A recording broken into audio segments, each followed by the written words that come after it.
भाइयों और बहनों, क्या आप जानते हैं कि इस पृथ्वी पर एक ऐसा स्थान है जहां ईश्वर स्वयं अपने शरीर को बदलते हैं, जहां मंदिर की ध्वजा हमेशा हवा के विपरीत दिशा में लहराती है, जहां कोई पक्षी आसमान से नहीं उड़ता और जहां भगवान जगन्नाथ की मूर्ति समय समय पर स्वयं क्षय होकर बदल जाती है।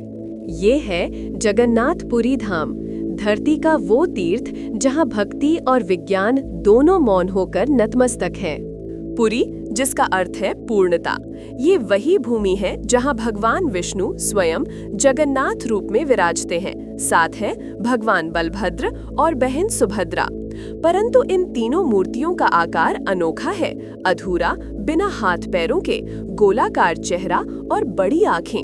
क्यों? क्या भगवान अधूरे हो सकते हैं? नहीं, ये अधूरापन ही पूर्णता का प्रतीक है। ये दर्शाता है कि जब प्रेम अत्यधिक बढ़ जाता है तो रूप की आवश्यकता नहीं रह जाती, केवल भाव शेष रहता है। हर 12 वर्ष बाद इस मंदिर में एक अद्भुत घटना घटती है। इसे कहते हैं नव कलेवर, अर्थात नया शरीर। इस दिन भगवान जगन्नाथ, बलभद्र और सुभद्रा की मूर्तियां बदल दी जाती हैं। पुरानी मूर्तियों को मंदिर के भीतर कोयली वैकुंठ नामक स्थान पर श्रद्धा पूर्वक समाधि दी जाती है और नई मूर्तियां नीम वृक्ष से बनती हैं, पर साधारण नीम नहीं, उसे खोजा जाता है विशेष लक्षणों के साथ, 4 मुख्य शाखाएं, बिना किसी घाव के, और उस पर एक रहस्यमयी चिन्ह जो भगवान स्वयं संकेत देते हैं।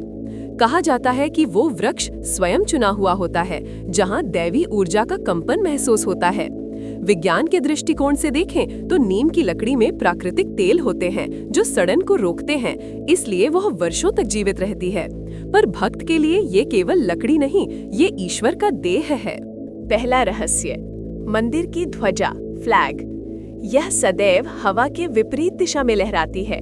वायु विज्ञान के अनुसार यह असंभव है क्योंकि ध्वजा हमेशा हवा की दिशा में ही झुकती है, लेकिन जगन्नाथपुरी में ये नियम टूट जाता है। मानो वो झंडा कह रहा हो, ये स्थान मनुष्य के नियमों से नहीं, ईश्वर की शक्ति से चलता है।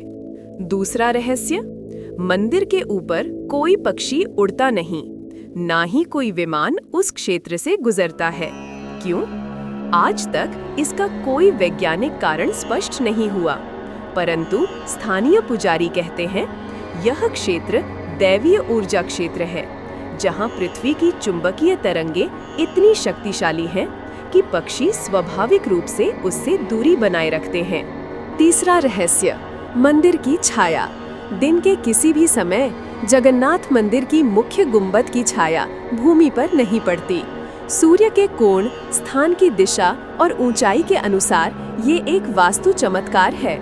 आधुनिक इंजीनियर कहते हैं ये ऑप्टिकल इल्यूजन हो सकता है, पर भक्त कहते हैं जगन्नाथ स्वयं अपने मंदिर की छाया भी अपने भीतर समेट लेते हैं। चौथा रहस्य, मंदिर के रसोई घर, महाप्रसाद। यहाँ 56 प्रकार के भोग प्रतिदिन बनते हैं, लेकिन ध्यान दीजिए, जो भी बर्तन चढ़ाए जाते हैं वे चूल्हे पर एक के ऊपर एक रखे जाते हैं, कुल 7 स्तर तक। और अद्भुत यह कि सबसे ऊपर रखा बर्तन पहले पकता है। भौतिकी के नियमों से देखें तो ऊष्मा हमेशा नीचे से ऊपर जाती है, तो ये कैसे संभव है? कोई वैज्ञानिक स्पष्टीकरण आज तक नहीं मिला। यहाँ केवल एक उत्तर है, ये ईश्वर का रसोई घर है जहाँ नियम बदल जाते हैं। जगन्नाथपुरी केवल रहस्य नहीं, ये भक्ति का प्रतीक है। ये बताता है कि ईश्वर स्थिर नहीं है, वे भी समय के साथ बदलते हैं, क्योंकि जीवन स्वयं परिवर्तन है।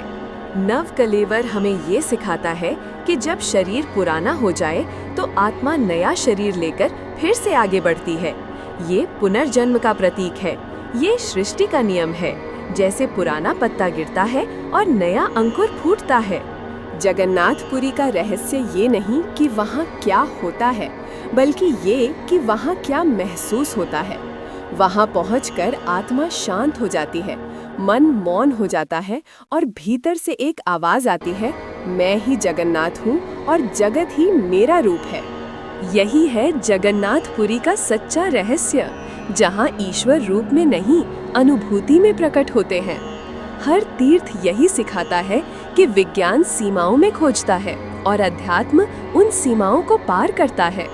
जगन्नाथपुरी इस सत्य का जीवंत उदाहरण है, जहाँ ईश्वर स्वयं कहते हैं, मैं अधूरा नहीं बल्कि अधूरे में ही पूर्ण हूँ। धीरे धीरे समापन स्वर। जय जगन्नाथ, जय सनातन, जय प्रकाश की उस परंपरा को जो वेदों से आज तक चलती रही है।